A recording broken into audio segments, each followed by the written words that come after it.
హుజరాబాద్ నియోజకవర్గ పరిధిలో మొదటి విడత అదేవిధంగా మూడో విడత జరిగినటువంటి ఎన్నికల్లో భారతీయ జనతా పార్టీ బలపరిచినటువంటి సర్పంచ్ అభ్యర్థులు అదేవిధంగా మా భారతీయ జనతా పార్టీ నాయకుల సహకారంతో గెలిచినటువంటి సర్పంచ్ అభ్యర్థులందరికీ కూడా మేము ఈ సందర్భంగా హృదయపూర్వకమైనటువంటి శుభాకాంక్షలు తెలియజేస్తూ ఉన్నాం. మరి ప్రధానంగా గత 10 సంవత్సరాలు ఈ రాష్ట్రంలో అధికారంలో ఉన్నటువంటి టీఆర్ఎస్ పార్టీ కానీ 2 సంవత్సరాలు అనేక మాయమాటలతోనే అధికారంలోకి వచ్చినటువంటి కాంగ్రెస్ పార్టీని ఈరోజు ప్రజలు నమ్మరు అనడానికి నిదర్శనమే మరి యొక్క మన జరిగినటువంటి సర్పంచ్ ఎన్నికలు వచ్చినటువంటి ప్రజా తీర్పు అని చెప్పి మేము తెలియజేస్తూ ఉన్నాం. ఎందుకంటే భారతీయ జనతా పార్టీ తెలంగాణ రాష్ట్రంలో మరి అధికారం దిశగా ఏ విధంగా ముందుకు పోతుందో దానికి మరి ఉదాహరణగా హుజరాబాద్ నియోజకవర్గంలో మా అభ్యర్థులు గెలిచినటువంటి విజయమే ఒక నాందని చెప్పి నేను తెలియజేస్తూ మరి ముఖ్యంగా మరి గౌరవ పార్లమెంట్ సభ్యులు మల్కాజ్గిరి పార్లమెంట్ సభ్యులు ఈటల రాజేందర్ గారు గత 25 సంవత్సరాలుగా ఈ ప్రాంతానికి అనేక రకాల సేవలు చేసి ఈ ప్రాంత ప్రజలతో మమేకమై మరి ఉన్న కారణంగా మరి భారతీయ జనతా పార్టీ నుండి ఒకలే కాదు కొన్ని గ్రామాల్లో అయితే 2-3 కూడా పోటీపడి మరి మేము గెలుస్తామని చెప్పి మరి పోటీ చేసినటువంటి సందర్భాలు ఉన్నాయి. ఈరోజు కాంగ్రెస్ పార్టీకి టీఆర్ఎస్ పార్టీకి అభ్యర్థులు కరువై మరి మా పార్టీ అభ్యర్థులు తీసుకున్నటువంటి పరిస్థితి కూడా మరి హుజరాబాద్ నియోజకవర్గంలో ఉన్నది. కాబట్టి ఈరోజు కమలాపూర్ మండలంలో దాదాపుగా భారతీయ జనతా పార్టీ బలపరిచినటువంటి అభ్యర్థులు నరేంద్ర మోడీ గారి ఫోటో అయితేనేమి, ఈటల రాజేందర్ గారి బొమ్మ అయితేనేమి, అదేవిధంగా మా కేంద్ర మంత్రి సంజయ్ గారి బొమ్మతో 7 సర్పంచులు భారతీయ జనతా పార్టీ సర్పంచ్ గెలవడం జరిగింది.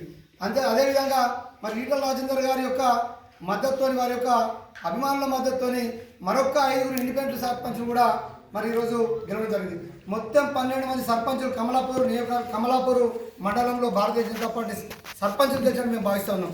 అంతేకాకుండా నిన్న జరిగినటువంటి ఎన్నికల్లో కూడా జమ్మికుంట మండలంలో 6 భారతీయ జనతా పార్టీ బలపరిచినటువంటి సర్పంచ్ గెలవడం జరిగింది. అదేవిధంగా ఒక సర్పంచ్ ఇండిపెండెంట్ కూడా మేము మద్దతు ఇవ్వడం జరిగింది, వారు కూడా విజయం సాధించడం జరిగింది. అదేవిధంగా వీణవంక మండలంలో 6 భారతీయ జనతా పార్టీ సర్పంచ్ బలపరిచినటువంటి అభ్యర్థులు గెలవడం జరిగింది. 2 కూడా ఇండిపెండెంట్లు కూడా మేము అక్కడ వారికి మద్దతు ఇవ్వడంతో గెలవడం జరిగింది. మొత్తం 8 మంది గెలవడం జరిగింది. అదేవిధంగా ఇల్లంతకుంట మండలంలో 4 భారతీయ జనతా పార్టీ సర్పంచులు గెలిస్తే 2 ఇండిపెండెంట్లు కూడా మేము గౌరవ రాజేంద్ర అన్న సూచనతో గౌరవ నాయకుల సూచనతో మేము వారికి మద్దతు ఇస్తే ఈరోజు అక్కడ కూడా గెలవడం జరిగింది. అదేవిధంగా మరి హుజరాబాద్లో కూడా 4 భారతీయ జనతా పార్టీ మరి మద్దతుగా సర్పంచ్ ఎన్నికైతే ఒకరు ఇండిపెండెంట్ గెలిచినటువంటి వాళ్ళకు కూడా మేము పూర్తి స్థాయి సహకారం అందించి వారికి మద్దతు ఇవ్వడంతో వారికి ఇవ్వడం జరిగింది. మొత్తానికి హుజరాబాద్ నియోజకవర్గంలో 107 గ్రామాలు ఉంటే 38 గ్రామాల్లో నేరుగా భారతీయ జనతా పార్టీ బలపరిచినటువంటి అభ్యర్థులు మేము సహకరించినటువంటి అభ్యర్థులు గెలిచి ఈరోజు నియోజకవర్గంలోనే ప్రధాన స్థానంలో మన భారతీయ జనతా పార్టీ ఉందని చెప్పి సందర్భంగా మేము సగర్వంగా తెలియజేస్తూ ఉన్నాం. మరి ప్రధానంగా సర్పంచ్ అభ్యర్థులకు రాబోయే రోజుల్లో గౌరవ పార్లమెంట్ సభ్యులు మరి ఈటల రాజేందర్ గారు కృషితోని వారికి అనేక ఈ ప్రాంతం పట్ల అవగాహన ఉన్నది. ఏ గ్రామానికి ఏం కావాలి, ఏ గ్రామంలో ఏ సమస్య ఉందని చెప్పి వారికి పూర్తి అవగాహన ఉంది. కాబట్టి తప్పకుండా కేంద్ర ప్రభుత్వ సహకారంతో వారు ఈ ప్రాంతాన్ని అభివృద్ధి చేస్తామని చెప్పి వారు గ్రామాల్లో తిరిగినప్పుడు చెప్పడం జరిగింది. అదేవిధంగా మాకు ఇక్కడ పార్లమెంట్ సభ్యులు బండి సంజయ్ గారు కూడా మంత్రిగా ఉన్నారు. వారు కూడా అనేక రకాల మన నిధులు తీసుకొచ్చి ఈ నియోజకవర్గాన్ని అభివృద్ధి చేస్తామని చెప్పి సందర్భంగా తెలియజేస్తూ మరి ఈరోజు కాంగ్రెస్ బీఆర్ఎస్ పార్టీలు ఒక కుమ్మక్కాయి అనేక గ్రామాల్లో వాళ్ళకి అభ్యర్థులు లేక 2 కలిసి పోటీ చేసి ఈరోజు భారతీయ జనతా పార్టీ అభ్యర్థుల పైన పోటీ చేసినటువంటి దుర్మార్గ పరిస్థితులు మన సర్పంచ్ ఎన్నికలు మనం చూడడం జరిగింది. అంతేకాదు మొన్న జరిగినటువంటి కమలాపూర్ ఎన్నికల్లో మొదటి విడత ఎన్నికల్లో భారతీయ జనతా పార్టీ బలపరిచినటువంటి అభ్యర్థులు ఈటల రాజేందర్ గారు సొంత మండలం అక్కడ మరి ప్రచారం చేస్తే 5 అభ్యర్థులు గెలవడే కాకుండా మేము రాజేందర్ గారు ప్రచారం చేయక పక్కన ఉన్న గ్రామాల్లో మరి వారు పిలిపిస్తే కూడా ఇంకో 2 మొత్తం 7 భారతీయ జనతా పార్టీ సర్పంచులు గెలిచారు. అదేవిధంగా 5 సర్పంచులు మరి రాజేందర్ గారు వీళ్ళని గెలిపించండి, నాకు సమయం లేక నేను రాలేకపోతున్నా అని చెప్పి వారు పిలిపిస్తే గెలిచినటువంటి 5 సర్పంచ్ 12 మంది సర్పంచులు ఈరోజు భారతీయ జనతా పార్టీ గెలిస్తే కాంగ్రెస్ బీఆర్ఎస్ నాయకులు వారితో 2 కలిసి మరొక విషపూరితమైన ప్రచారం సోషల్ మీడియా ద్వారా కమలాపూర్లో మరి భారతీయ జనతా పార్టీ 2-3 స్థానాల్లో గెలుచుకుంది అన్నటువంటి ఒక దుర్మార్గ ప్రచారం చేస్తూ ఉన్నారు. దాన్ని మేము ఖండిస్తూ ఉన్నాం. దాన్ని ప్రజలందరూ కూడా ఆలోచించాలని చెప్పి మేము ఈ సందర్భంగా తెలియజేస్తూ ఉన్నాం. మరి రేపు కూడా తప్పకుండా ఈ యొక్క వీణవంక, జమ్మికుంట, ఇల్లంతకుంట, హుజరాబాద్ మండలంలో గెలిచినటువంటి సర్పంచులు, భారతీయ జనతా పార్టీ సర్పంచుల పైన కూడా ఒక విష ప్రచారం చేసేటువంటి ప్రయత్నం ఈరోజు ప్రతిపక్ష పార్టీలు చేస్తున్నారని మాకు సమాచారం జరిగింది.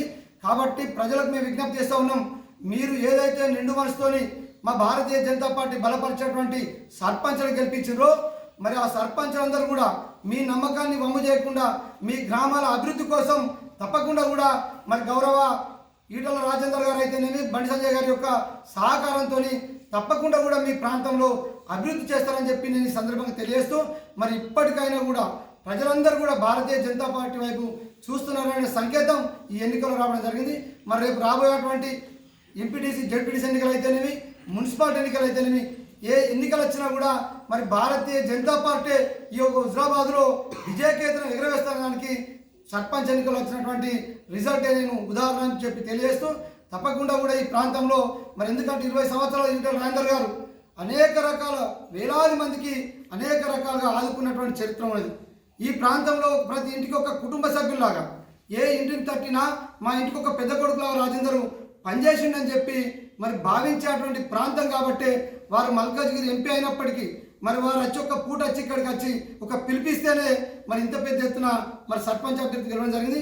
అదేవిధంగా మరి మా యొక్క కేంద్ర మంత్రి బండి సంజయ్ గారు కూడా అభివృద్ధి కోసం సహకరిస్తాం, మా అభ్యర్థిని గెలిపించాలని చెప్పి వారు కూడా చెప్పడం జరిగింది. కాబట్టి మరి తప్పకుండా కూడా ఈ యొక్క నాయక స్ఫూర్తితోని మేమందరం కూడా తప్పకుండా పెద్ద ఎత్తున కూడా విజయానికి చేర్చుకోవడం కోసం రాబోయే ఎన్నికల్లో ముందుంటామని చెప్పి నేను తెలియజేస్తూ మరి ప్రధానంగా కొన్ని పత్రికలు, 1-2 పత్రికలు ప్రధానంగా ఏదైతే ప్రజా సమస్యలను ప్రభుత్వ పథకాలను తెలిసి ఒక రాజ్యాంగబద్ధంగా వివరించవలసినటువంటి ఒక పత్రికలు మరి ఈరోజు పూర్తిగా అమ్ముడుపోయి కొంతమందికి కొమ్ము కాసేటువంటి ప్రయత్నం చేయడం జరిగింది.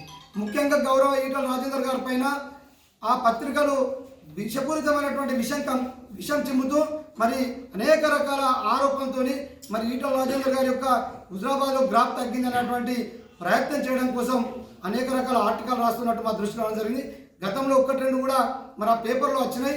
మరి దాన్ని ప్రజలు కూడా చీత్కరించుకుంటున్నారు. ఒక పెద్ద పత్రికలై ఉండి మరి వాస్తవాలు ప్రజలు తెలపాల్సినటువంటి పత్రికలే ఈ రకంగా మరి అమ్ముడుపోయి కొంత వ్యక్తుల మీద ఒక కక్ష కట్టి వివరించడం దుర్మార్గం అని చెప్పి కూడా మొత్తం చర్చ జరుగుతుంది. మరి తప్పకుండా మేము పత్రిక అంటే మాకు గౌరవం ఉన్నది. ఎందుకంటే ప్రజాస్వామ్యంలో మరి పత్రికలు తప్పకుండా కూడా ప్రజాస్వామ్యబద్ధంగా ప్రజల పక్షాన్ని నిలబడవలసినటువంటి పత్రికలు ఈరోజు మరి ప్రజల పక్షాన్ని వదిలేసి డబ్బులు ఇచ్చే వారికి అనుకూలంగా మరి పత్రికలు రాయడం దుర్మార్గం అని చెప్పి తప్పకుండా కూడా అలాంటి పత్రికలకు తగిన బుద్ధి చెప్తామని చెప్పి కూడా ఈ సందర్భంగా హెచ్చరిస్తూ ఉన్నాం.